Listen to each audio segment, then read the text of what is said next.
Okay, so we are counting. I got no questions. This week, like that. Zippity ding dong. That polar vortex was like... Seriously. Turned everything into like a time warp. It turned it in? Turned it in. It done turned it into a time warp. It's Nicole's Missouri coming at you. Oh. Are we live? I don't know. Are we? Yeah, we are. Well, you just got something on your screen. Yeah, I'm sure we're fine. That looks like we're good. Yeah. This is where you tell me that it's not on that page, and then you refresh and it's there. Yeah. Okay. Live stream. Okay. We'll give it a couple of minutes. I think I have a little bit of a delay for video quality, so let's... Hey, Millie, you want to come in? Come and hang out. Alrighty. Shall we get started? Hey, let's hope that our internet actually stays Doesn't up. crap out on us. Hey, Chris Hansel says, morning, guys. Well, good morning, Chris. Sorry about that. If you're like, what happened last week? That was a pain in the butt. Well, we were like thinking it was the software. We're like, oh, we put it in. Yeah, we're testing new software, so it's got to be the software, No, right? it was Xfinity. Yeah, our entire area, I Yep. don't even know how big of a region it was, but the whole area went out, no internet, so it was crapping out in the process of failing and then completely failed. So that was not a great day. And not a great test of the software either. No, it wasn't. Okay, so let's get into it. Hey, it's Friday Live. I'm Marc. And I'm Nicole. And we are going to talk a little bit about woodworking. I like your shirt. Thank you. Koo Koo Kanga Roo in the house. We love them. Those guys are great. They are. The kids love them. And I like them too. Hey, everybody loves pizza. I like them too. I like them too, Nicole. Yeah. And everybody poops. And I got them mixed up. It was, what's the pizza song? I forget. Yeah, it's everybody poops. Yeah. And all I want eat is pizza. Or all I eat is pizza. Anyway, nobody cares about this. Yeah, they do. Other than like fellow owners of If you toddlers. have a small child, look up Koo Koo Kanga Roo on YouTube, and you'll be I also very like happy. to refer to children, parents of children, as owners of children. It just sounds better to my ears. Yeah. All right, so hey, we've got some people to thank. Yeah. First, I want to thank folks who helped us out over on Patreon, patreon.com/woodwhisperer.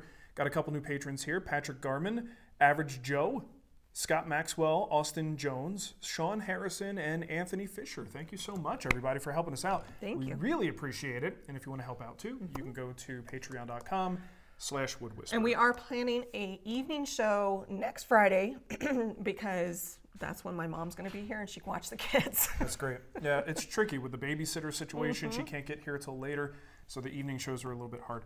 Let's get into some thank yous. Can I start off? Oh, with sure. One? This one is you've been munching on that all week. Yeah. So my buddy David Wiggins sent me some granola, and this is chocolate granola. Yeah. So does she have a website? Yeah, I'll get to that. Oh, okay. You're ruining my presentation, Sorry. Nicole. It's cocoa nut is the flavor. It's for chocolate lovers. Now look, it's granola and oats. It's all this healthy stuff, but then it's like laced with crack infused chocolate. I'm not sure how healthy this is when it's all said and done. What kind of chocolate is it? It looks like dark chocolate. It is so good. He sent this to me. I was hungry, and I opened the box right before lunch, and it was a mistake. So you had 2 bags. This is the remaining bag because I ate one already. Anyway, so this is rolled oats and activated walnuts. How do you activate a walnut? I imagine the walnut has maybe it's got like a little belly button, and you go boop, and it's like woo, put me in the bag. So anyway, Crunchy Bits Granola, that is actually the website, crunchybitsgranola.com. There's a few different varieties. This is the sample they sent me. They did not send this to me for advertising purposes. David's a good guy, and he just wanted to send this as a thank you, and he knows how much I like sweet things. And his wife's granola is insane. So anyway, crunchybitsgranola.com. If you like granola and you like chocolate, check it out. They also have probably some healthier varieties with like fruit and stuff. What did you say the website is? Crunchy Bits Granola. Crunchy Bits? It's so good. Okay. It's so good. It's so awesome. I want to subscribe to it so that there's a monthly delivery. Yeah, kind of like our chocolate milk. Yeah, exactly. Okay, what else do we have? Well, you got a note, a shirt, and some stickers from SoCal Woodshop. And you did get a shirt from the Grain podcast. Grain Knockers. But I put it in the wash. It's in the laundry. I'm sorry. I'll make them wear it next yeah. time. So this is a cool shirt. Feel it. It's your type of material too. I love soft shirts like that. So he says, Mark, thank you so much for letting us send you one of our shirts. We're big fans, really appreciate all that you're doing for the maker community. Much of the inspiration for SoCal Woodshop came from what you do. We always like your honest, humble, and transparent approach to your work. Please hit us up if you're ever in the area. Pete. I am honestly, this is Pete. I'm the most humble and transparent person I know. So there's that. He's in Porter Ranch, California. Oh, nice. Where's that? I've never even heard of it. Obviously, Southern California. Yeah, I would imagine SoCal. We were in Carlsbad and Del Mar. I don't know where that is. Well, California's a big state, Nicole. Yes, I understand that. Is it anywhere near Del Mar? Yeah. I know of Del Mar. I know of Del Mar. I used to live there. Do we have anything else?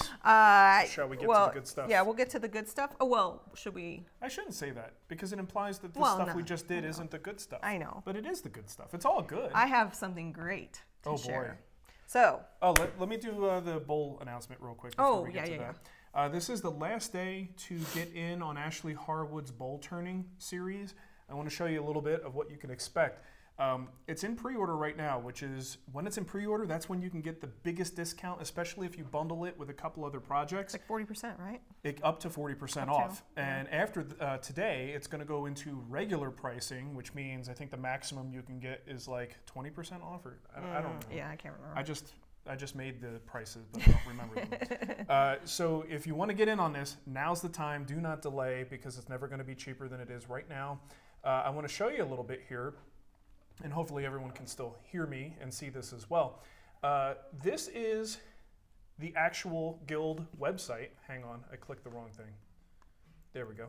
So this is the actual Guild website, and I'm going to show you essentially what we released today. There's more videos coming. This is just the start of it. So you see we've got an introduction video.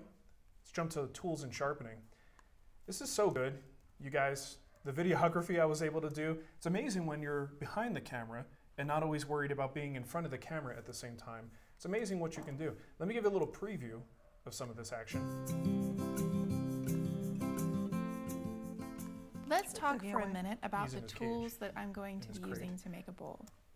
I'm going to be using bowl gouges, negative rake scrapers. I have a bidan and a thin parting tool. Now let's get a little bit more into the details. Now the cool thing about this, I don't know if you've ever, if you're not a Guild member, what we do is we chapter everything out. So at the bottom you've got these little tick marks, or you can go to the side and pick a chapter you want to go to. The other two tools that I wanted to mention briefly are the bidan and the parting tool. Now I'm going to use... So I'm not going to spend too much time on this. That's obviously a video on turning. Sorry, turning. That's the video on sharpening. Yeah, obviously this is all turning. But we have in this first week's release the entire 3-part series for how to turn a wet bowl. And we had to divide it into 3 parts because it's like an hour and a half of footage, and that's a lot of dang footage. She did a fantastic job. And I think everyone is really going to enjoy that series, and I highly recommend it. So check that out, thewoodwhispererguild.com.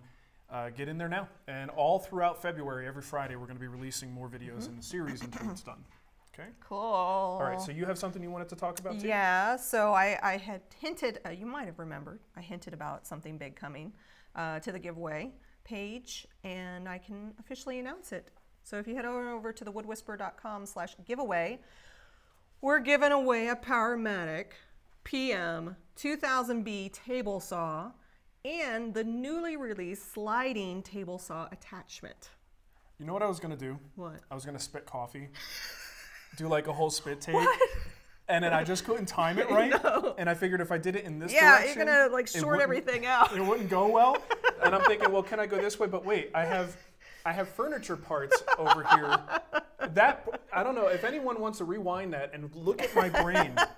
You're trying to I'm trying to decide how can I spit my coffee out without... The only way would have been on me, and I would have been like, what? Well, could you have... That would have been great if I had done that. I wouldn't have liked that All right, sorry about that. Anyway, great giveaway. Yeah. The PM2000B, if you don't recall, they actually just released it, I believe, last month. Packing peanuts. It's all right. They're vegetable-based. Oh, okay. It's like starch or something like that. Millie, stop eating the peanuts. You got enough belly problems. Yeah. So anyway, this, I believe early 2018 was when this one came out.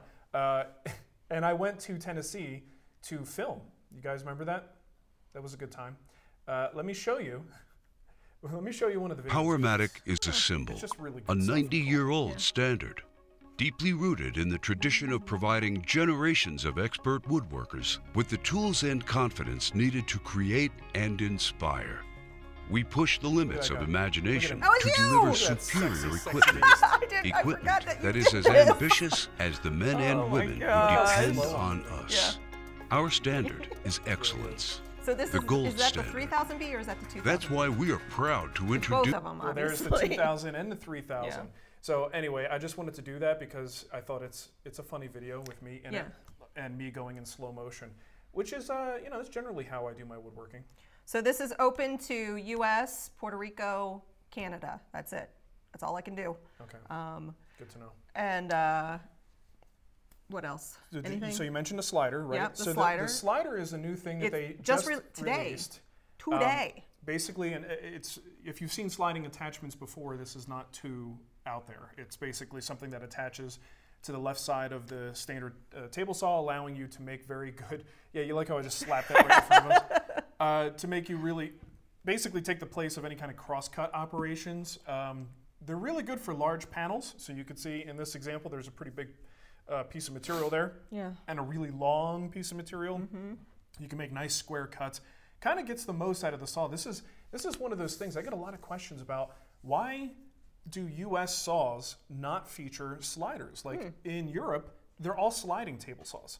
So in the US, I think I've talked about this before, but I think it's because we sort of started as hobbyists and a lot of people do it for fun. I think overseas, if you're going to get into the craft, a lot of times it's an occupation. And they wind up doing a lot of work with panels. Mm-hmm. So to handle those panels, a big panel saw just makes a lot of sense. In the US, we start with like small portable saws and then build our way up to the cabinet saw. So then we have to think about how do we add some of these features after the fact, just because of the way things have transpired here. So this is a over $5,000 giveaway that we're doing. So it'll run till the end of the month. It'll run to the end of the month. $5,000. It's a short month, so you only have 28 days to enter. That's plenty of time for you to enter. It is. So this is a good one. Jump on it. Thanks to Powermatic for doing this giveaway, and it's a fantastic package. So you'll be awesome. And if you don't enter today, you'll be hearing about it again. Yep. I promise. All right. So again, thewoodwhisperer.com/giveaway. Mm-hmm. All right. What else we got? I think we're ready for questions. Nobody's asking questions, and hey guys, ask some questions, yo. I do have one question. We didn't do from Tom. There was some confusion in our schedule, so we didn't do Patreon questions. So this is all questions from the live chat today. Yep. Tommaso says, Mark, in the miter station build, you have some. What's that word? Or thin plywood? Luan. Luan. What's a Luan? Incorrectly spelled. That's all. Luan is that very thin material. Almost looks like, if you look at the grain, it looks like mahogany. Okay. So it's usually some. It's a wood? It's like a plywood. Oh, okay. Learn something new. Mm-hmm. Or thin plywood on one of the clamps. Why? Is it to prevent damage on the boards? Because it's only one on. Oh, yeah. Okay, so on some of my clamps, I have cut a little rectangle, and I'm talking about the Bessie or Jet style parallel clamps. Those clamp heads tend to leave marks when you clamp things down. So I sometimes will take a little strip of wood, and it's not Luan or plywood. It's actually just cut-offs, and they're walnut, just because I had a small piece of walnut, and I cut it into little tiny 16th, 1/8 inch shims. So basically, I put a little bit of cork on one side, and then put that to the face of the clamp.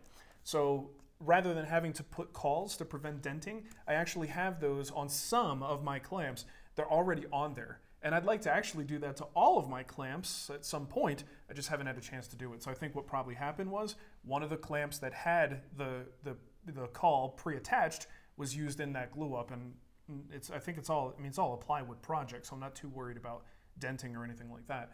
But that was just the clamp that I had access to. Oh, wait a minute. I did do Patreon questions. Oh, Nicole. I'm silly lady. So I start using the scheduling feature, and I usually schedule it the Friday before. That's fine, nobody cares. Just read some questions. We have 7 Patreon questions. Okay, well, let's pepper them in. All right. Just pick the good ones. Okay, because Joe even said, I just wrote a long question. I'm like, you did where? And I went and looked. I'm like, oh, there. Joe? Thank you, Joe, for reminding me to just Thanks, Joe, go for look. letting us know.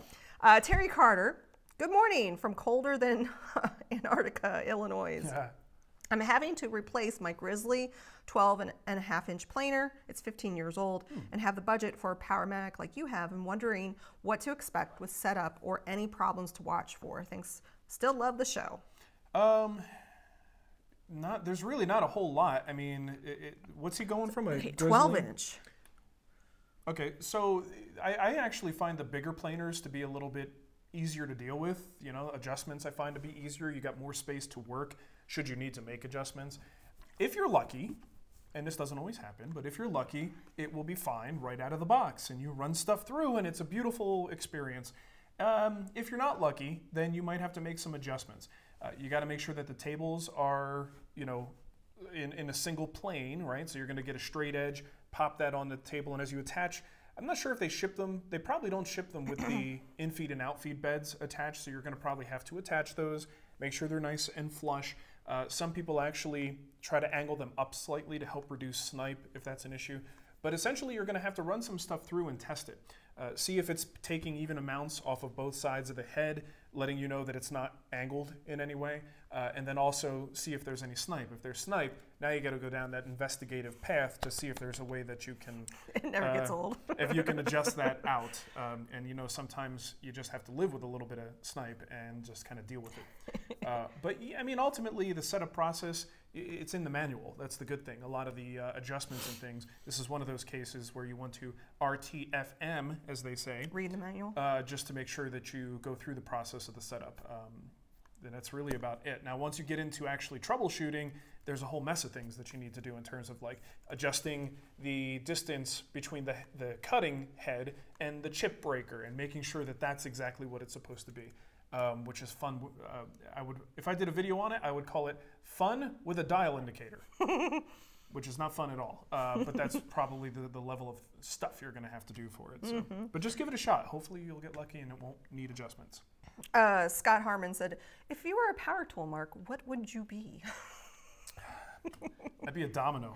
Would you? Yeah. Yeah.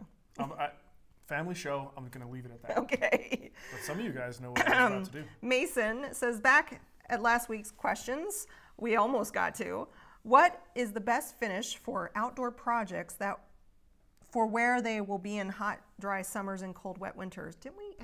Maybe it got cut off. That comes up pretty frequently. Yeah. Well, first of all, there is no best finish. If you're looking for, you know, like the most, the finish that's probably going to last the longest, paint. So, because paint has a lot of pigment in it, and that pigment helps to block UV from ever actually getting to the wood. Yeah. But it still will break down over time. There is no, you know, impervious finish that will just last forever. If you go to my website and look at some of the stuff I posted on the CPES Epiphanes combination, that's a pretty good finish. I've got that on our garden gate, and it's done very, very well. I also have that on our big table in the backyard, which is Western Red Cedar. The gate is white oak. Western Red Cedar has not done very well, and a lot of times it can come down to the species, how much expansion and contraction that species will experience, how soft it is. These are things that can cause the finish to flex or crack, and if it cracks and flexes and you have problems, that's an entry point for moisture, and that's where the finish starts to fail. But any finish, even if you don't get those cracks, will eventually fail with enough exposure to light. UV is just hell on finishes. So, you know, there is no great finish. Having outdoor furniture with finish on it is something that you have to expect that you're going to be on a maintenance plan, because that's just the way it is, especially if you want to keep it looking new. So when we lived in Arizona, we had those poles, those Vega poles or whatever. Oh, yeah, the big splinter causing poles. You always wanted, like, every year I need to do this, but it was like, not every year. Yeah, not happening at all, ever. So that's the thing. A lot of times you use a wood that you just know it's going to hold up, it's going to age naturally, it's going to gray, and you either accept it or you constantly fight it. Didn't you do a video on When you did your mom's door, maybe? Yeah, there's a video on that one. And I don't even know that I would necessarily, I mean, I've changed my mind on some of these things too. That was a mixture of epiphanes. I didn't want the pure epiphanes thick film look to that. I really just wanted to thin it down a little bit. So in that video, I kind of made an oil varnish blend that gets wiped on in thin layers, but it is intended to be renewed frequently. So. Okay, we got a Patreon question from Gary. Okay. Gary says, hi, Marc and Nicole. I have a humidor problem. A piece of the liner on the side of the lid moved up out of position as the glue was drying. It sits higher than the other pieces around the inside of the parameter of the lid and won't allow the humidor to close as well as it could. A tight seal is important. The piece is firmly attached, though I can't pry it out. I want to remove it and reinstall another piece properly. I thought I'd use a short pattern bit and a trim router to replace most of it, then chisel out the rest. I'd carefully support the router base with another block of wood so it doesn't tip. Can you think of a better way Not to unless you remedy? send me pictures. Yeah. For my brain to wrap around exactly what this problem is and give you a good suggestion, I need some photos.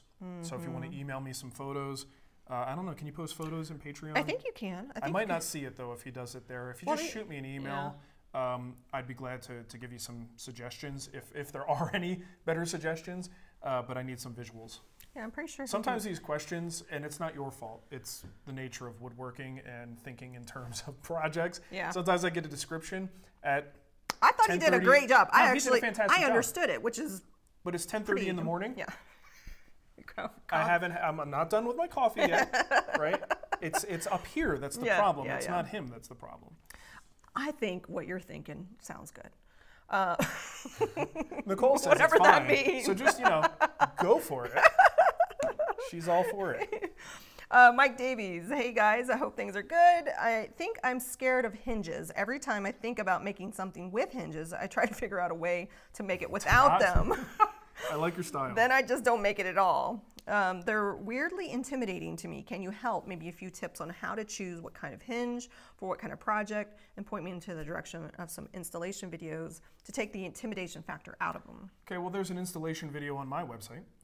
Installing butt hinges. Butt hinges. If you happen to be in the guild, there are tons of projects in there where we've done hinge installations.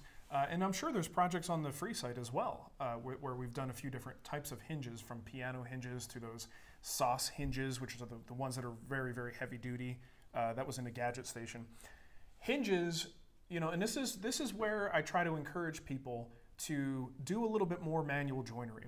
Why I also encourage people not to go down the route of getting a domino too soon. Because if you do, and you don't get that mortise and tenon experience, there's a lot of skills that you gain in the process of making mortise and tenon joints that are applicable elsewhere. One of those, I honestly think, would be making a mortise for a hinge. Now, it's not a deep mortise and tenon mortise, it's a shallow mortise, but the concept is still there. The concept of scribing a line and then routing out the excess and sort of using your chisel to sneak up on that line.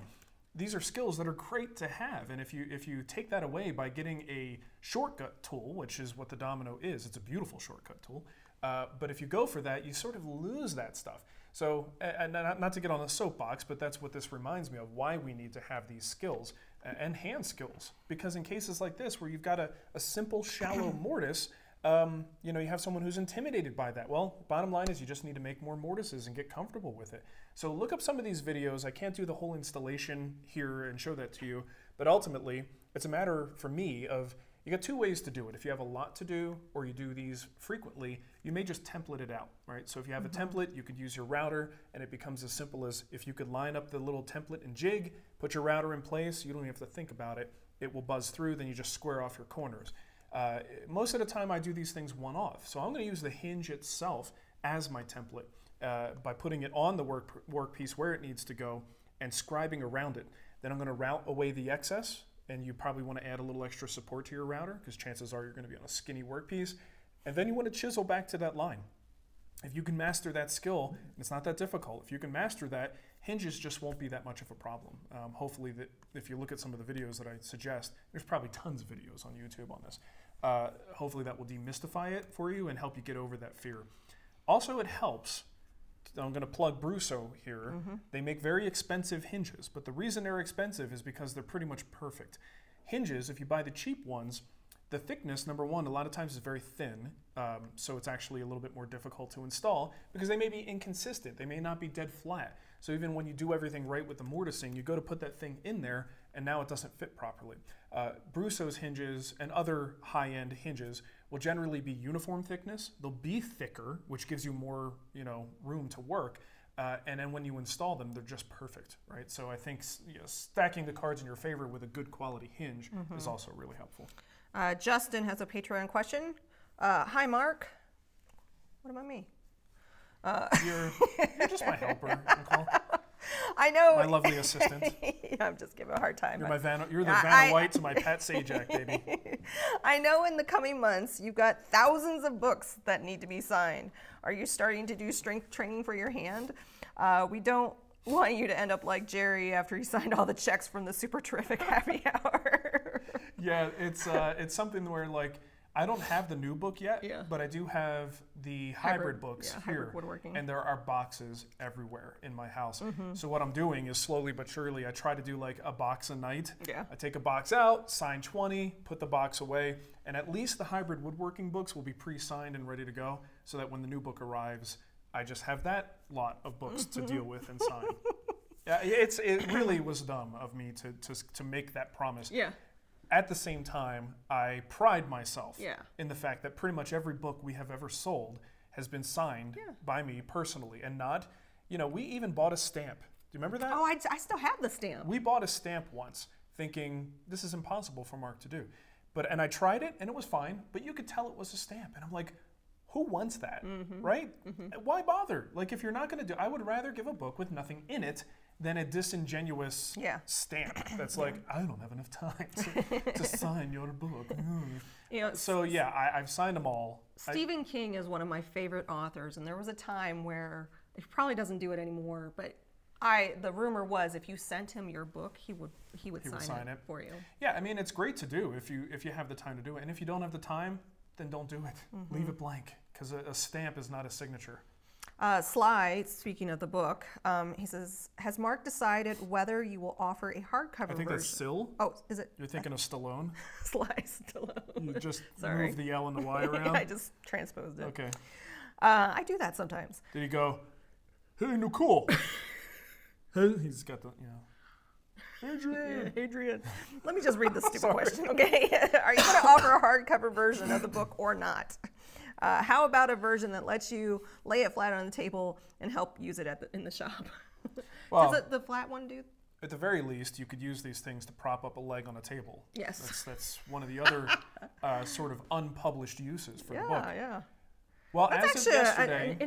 so if you are going to do the hardback one, ask them because they do make them to where they lay flat. There are options, and this is like something we're talking about with the publisher. There's the, I think, like the basic hardback, and then there's the really, really nice hardback. And I don't know what we're doing. This was a late addition. Yeah, this was a late, hey, let's complicate this even more. So yesterday, basically, I asked them, hey, what's the deal with a hardcover edition? Right. Can we do it? What do we have to do? Will it deliver around the same time? So they are currently talking with the printer to find out what it would take, what a minimum order would be. I put out a, just to poll the guild in the Facebook group, so we're talking a subset of the guild, would anyone be willing to upgrade to the hardback? And we got over, I think about 400 people at this point have said they would. Now, obviously, not everyone who said yes is actually going to do it, but that's enough for us to say, well, yeah, maybe this is something that's viable. So I love the idea of having a hardcover edition. I think it would just be a limited edition, though. So stay tuned. If they're not leather bound. No, we're not going to go that. We got to draw the line at some point. Like, I'll be honest, it's not that good of a book. Like, it's good, but I don't know that it's leather bound good. Leather bound good. It's a little more like spiral bound good. No, seriously. That would actually lay flat. A lot of people said in that thread, I wouldn't buy a hardcover, but I would buy a spiral. For the functionality of it. Yeah, so, interesting. Yeah, all so right. We'll see. We got a question from Cool Way. Any Woodtalk in the foreseen future? Cheers to both of you. Cannot comment. Okay. We're going to record very soon. Okay. That's all I can say. All right. 019RA, can you explain how to choose between shoulder, bullnose, and rabbit planes for the hybrid woodworker? Okay, yeah. So I don't really have a bullnose plane. It's just not something that I've ever felt that I needed, but I can see, you know, it's a similar format to like your shoulder plane, so you could probably use it as a substitute. So when I talk about the shoulder, maybe the bullnoses will work too. But I do prefer the style of the shoulder plane. If you have a shoulder plane, that I think is the better tool for addressing tendons and shoulders and for finessing your joinery. In hybrid, I went strong on the rabbiting block plane. The reason, and I did specify this in the book, the reason is that it's a multifunctional tool that will allow you to trim tendons. It also does all the block plane stuff that you need a block plane to do in a very familiar format, but the blade goes all the way out to the sides of the plane, which makes it good for trimming things like tendons. But I think a shoulder plane, in a lot of cases, is a better, more specialized tool. I like the form factor. It fits really nicely in my hands, and I got a couple of them here. The large one is actually my favorite. I almost don't even use the medium size anymore. It's a great plane. So if you already have a block plane... Great Plains. I don't get it. You never heard of the Great Plains? Sure. Okay. But that doesn't make that a funny joke, Nicole. I think it's funny. It made me laugh to myself. It's funny to me that you think it's funny, so there's that. Just busting your balls, Nicole.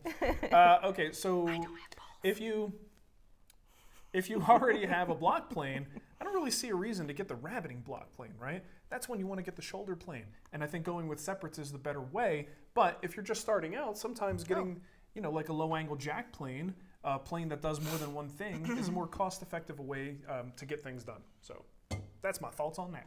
I just got a super chat from Joseph Travis. Have you ever used Minwax 3 times thick water-based poly? Tried using it for the first time and it wasn't easy. And I thought to apply... No, is the answer. I've never used it. Okay. No reason to even finish it. Minwax. I can't help you because I've never even had my hands on the stuff. Have you, 3 times thick? Yeah, why is it so thick? People want it thick, Nicole. I guess. You just want it thick. Do you have any suggestions for applying it? No. I can't. You've used a Minwax product in the past, though. Sure, but a product versus products are different. Yeah, if it's 3 times thick, it's probably more viscous. It's probably got a lot more solids in it. Application just might be different, and you know, water-based can be tricky. Temperature too. Wouldn't temperature kind of follow the advice on the can? Yeah, certainly. Yeah. Michael Deemers, what's the type of router bit you recommend for flattening a slab? Thanks, and roll tide. Well, I haven't done that in a long time. I've got a very big, I think it's a Freud bit. I mean, it's a chunky bit, but it's got nice flat teeth. Because of the popularity of flattening slabs and working with slabs, I think the availability of bits specifically for this task have actually gone up. There's more of them, and probably each router bit company has a competing flattening bit for this. So I probably have a recommendation in my video on flattening the top of a workbench. That's on the woodwhisperer.com. If you could find that, and I believe it was just the excerpt from the Guild project of me flattening this workbench. The Freud bit that I used, I think Freud is probably in that write-up. Cool. We have a super chat from VCG Construction. He says, I'm glad your internet is not acting up this week. We are too. You're a VCG, Nicole. A very crazy girl. Okay. Yeah, I'm glad it's not acting up too, but the show's not over, so let's not put the cart before the horse. Knock on some wood. I don't know if I got the super chat. John Ulrich sent in a super chat last week. Wanted to know fast setting versus slow setting epoxy on knots. Do you remember? I think this actually became a big topic in one of the groups on Facebook. Okay.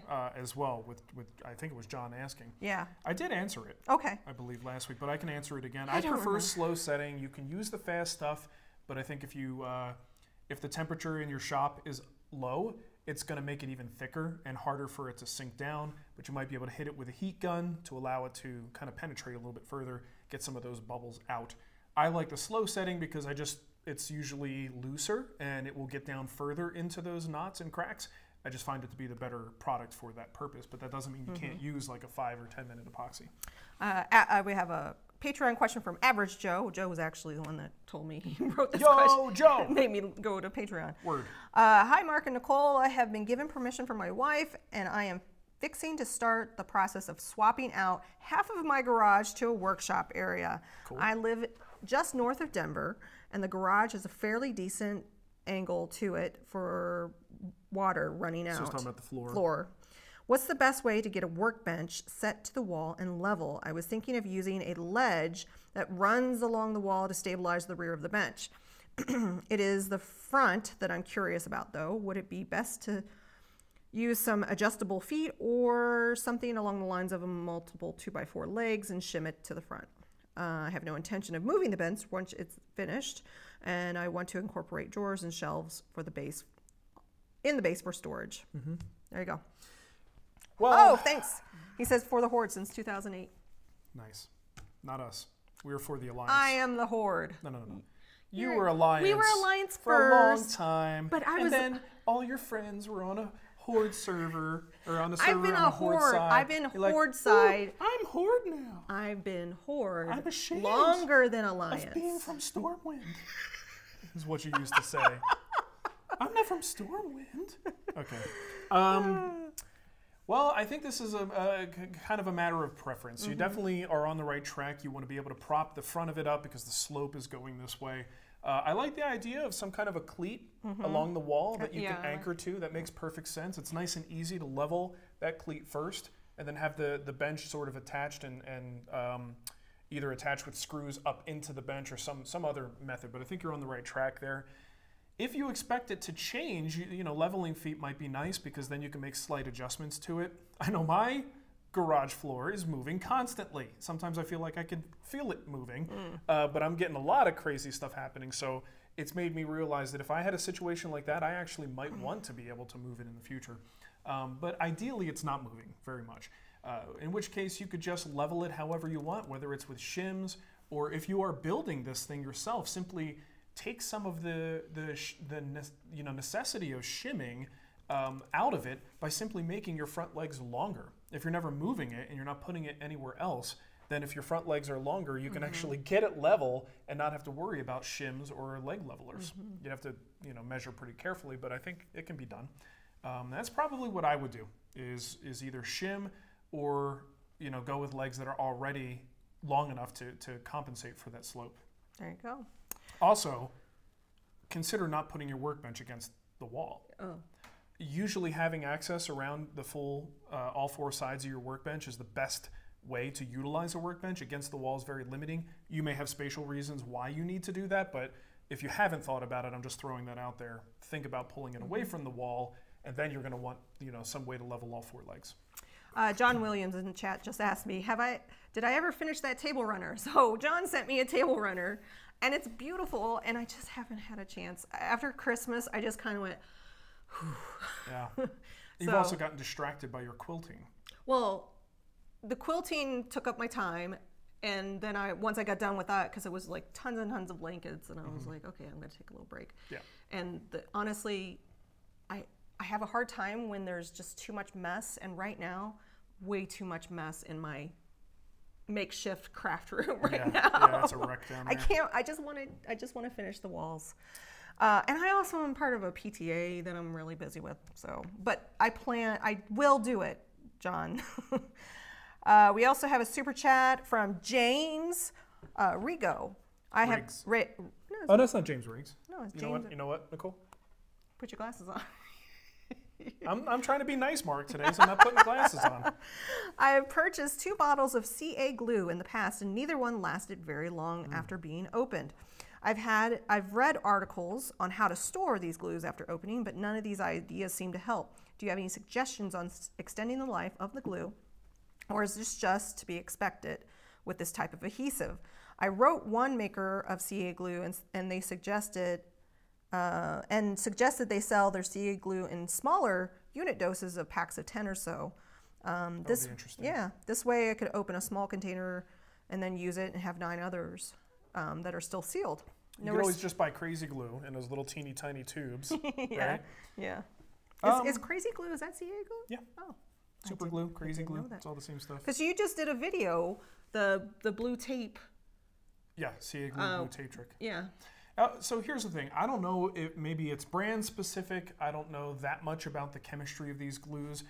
from brand to brand. I know it's all cyanoacrylate, but how much one brand might, you know, have a tendency to kick off and solidify in the bottle versus another brand, I'm not even sure if that's truly a thing. I've never had, I mean, I always have CA glue in the house, and I use it over the course of like many years. A lot of it comes down to how well the bottle is sealed. So sometimes one of the problems with CA glue is a lot of it starts to get like, it solidifies in the cap, and you're trying to put the cap back on, and it solidifies around the, you know, the tip as well, and you just can't get a good seal anymore. So you're constantly scraping that stuff off just to make sure that you don't actually have air getting into it.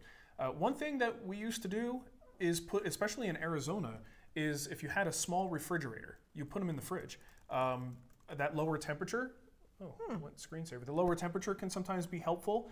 I don't really have to even think about that here. Most of the time the shop is a fairly cool temperature, and I've got Type Bond CA glues, and they're lasting forever. I've got a big bottle that I'm still going through, and I'm waiting.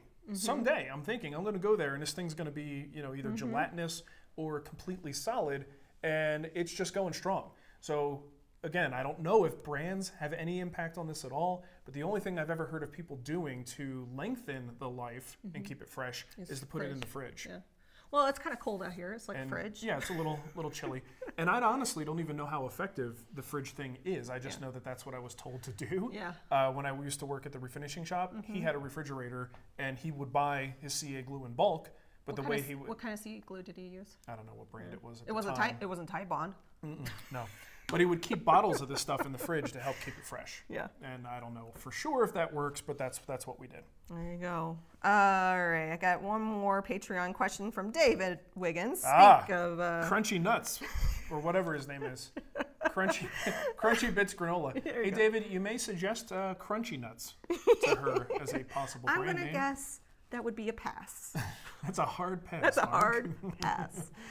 He says, I saw a Festool demonstration on YouTube from one of the American Festool reps that stated that when sanding with a rotex machine, you should always use the rotex features through all the grits, regardless of how high they are. This is what I've always done, and it's has worked great. With the Festool Random Orbit Sander, will it work as well and quickly, or will I need to spend more time on each grit because of the machine won't power through the wood the same way the rotex does? Fingers crossed for solid interwebs today. You know, if the guy works for the company and he's giving you advice, I'm not going to offer conflicting advice. I could just say personally, the rotex mode is extremely aggressive. The non-rotex mode is less aggressive. So to me, the concept of powering through that in rotex mode all the way to your finished grit feels like you're going to have those little pigtails in the surface, and the sander is harder to control in that mode, which means you have more potential for little divots and stuff like that. If you get good with the rotex, you get to understand its nuances, you might just be able to get good results doing that. For me personally, I would never power through with rotex mode on all grits. I would eventually be switching over to non-rotex mode to get a gentler sanding on the surface. I'm also very picky about my finishes and very picky about if I look at a finished piece and I catch it in just the right light and I see a little, get a little close to me. If I see a little pigtail on there, I'm like, like that. It really bothers me. So maybe people have different tolerance levels for these things. This is again why I just don't think the rotex is a great finish sander for fine woodworking. Most of the time you just don't need that level of aggression. You know, if you are doing scraping, maybe a little bit of planing, what do you have to do? A 180 grit sanding, a 220 grit sanding, and you're done.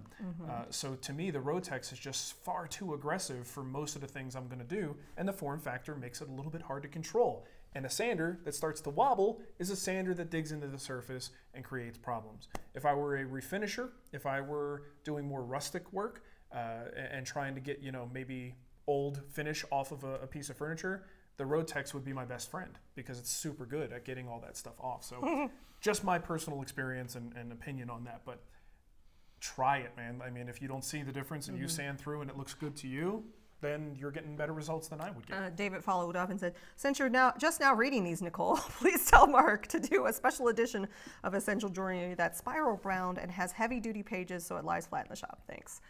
Well, Only so much I can do. Yep. I asked them about the hardcover. We'll talk see. to them. You never know. Well, look, it's really... David, you got nothing else to do. Just cut the pages out, get a 3-ring binder. Get a laminator. Yeah, punch holes in them, laminate each page, and put it in a binder. You're good. Easy. Yeah. All done. All right, so we got. We can do a couple more questions. Okay. Let's see. You did Masons. Tim JB wanted to know. Do you have any food allergies people should know about who want to send something? I don't. Nope, we don't. No. Well, sort of. I mean, I find that the more red wine. The more sugar and sweets that I eat, I start to get a little swelling down here. I find that Benadryl does help with that a little bit, but no, I don't have any food allergies. You do wine. Yeah, but it's not consistent. I know. Certain red wines will make my face break out.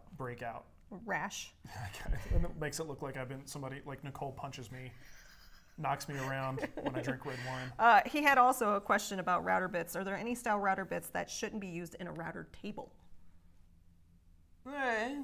No.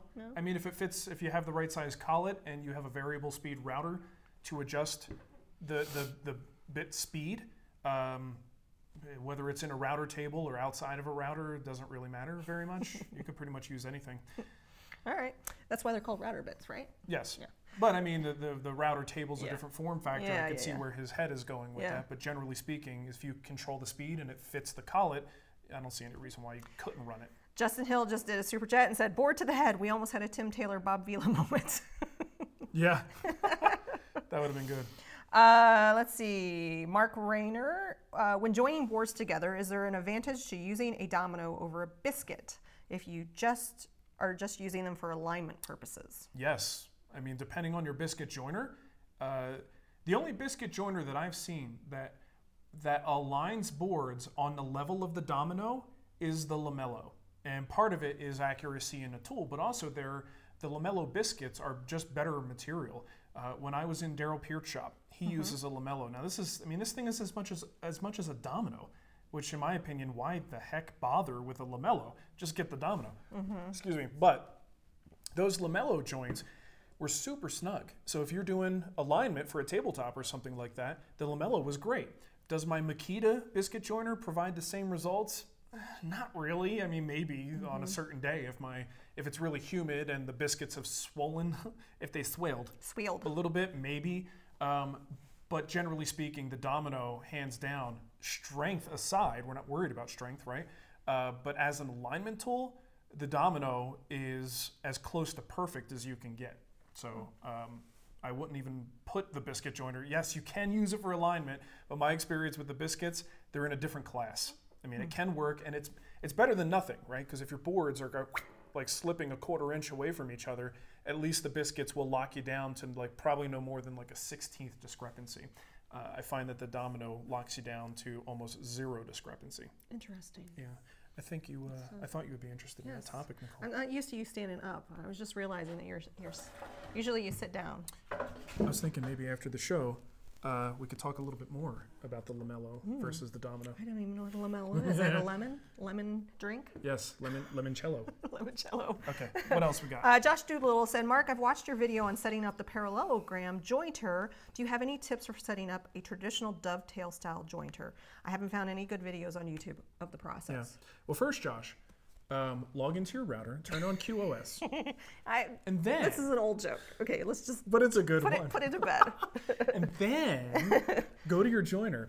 If you have a jointer, like a classic dovetail wage jointer, most of them don't really have an adjustment mechanism built in. And the only way that I've known to do it is with shims.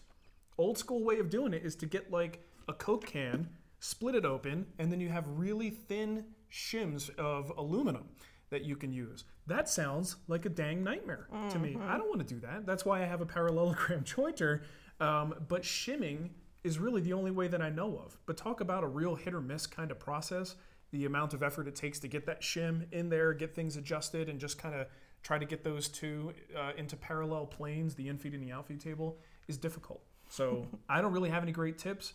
The last one that I've owned that was a non-parallelogram jointer was like 10 years ago. And thankfully, it was pretty good from the factory.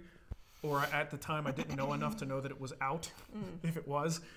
So I never really had to bother with that sort of adjustment system. All right, last question, and then I gotta go pick up Ava. Okay. Rich Bolduck says, because Nicole's terrifying, just as a Facebook group admin, and Marc made me buy a domino. Oh, there you go. I'm not terrifying. I'm just attentive. It's funny to me how many people like see you as the authoritarian in there. Meanwhile, what they don't know is I go like this. I go, Nicole, this guy needs to be kicked out. Can you do it for me so I look like the good guy? She's like, yeah, sure. No, you've never said that.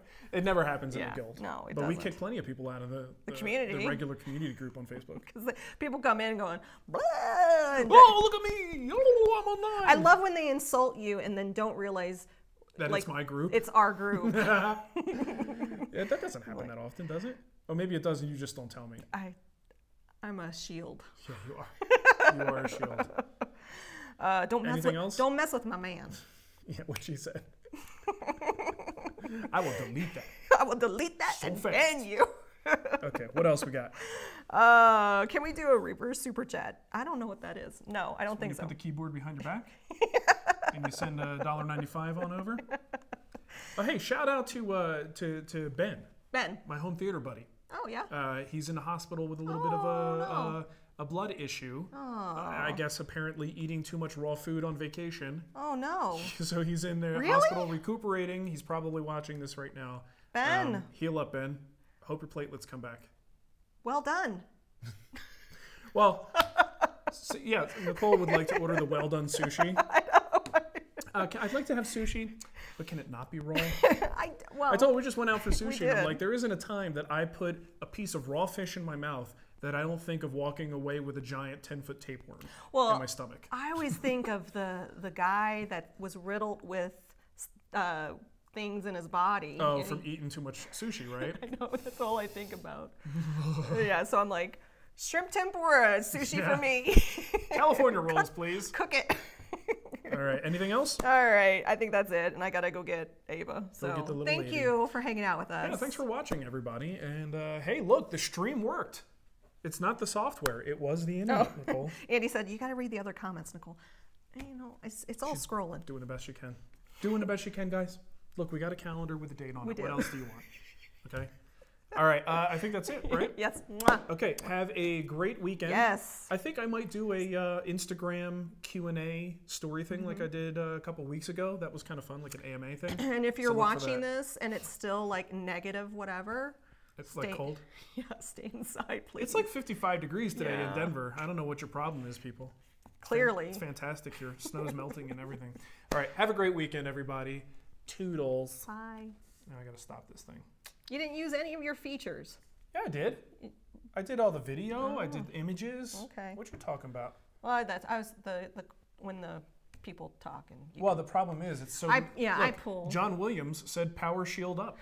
I don't even know what he's talking about. When I said I was your shield. shield. You blocking stuff. Yeah. So you can see how, like, I can put comments there, but I'm not sure why I would want to.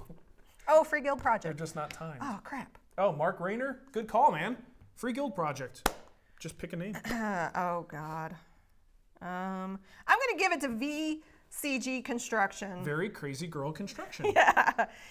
If you're still watching, that means you should email me, Nicole@thewoodwhisperer.com, and I'll get you set up. If you're not watching, that just means you're not gonna get a project. Would you hire a company to build something if they were called Very Crazy Girl Construction? Absolutely not, because crazy is not a nice term. It'd be just a bunch of girls. Oh, you're right. It's not a nice term at all. Nicole, you have to keep me in line. I am. That was insensitive of me. Yes, very. How about Very Kooky? Girl?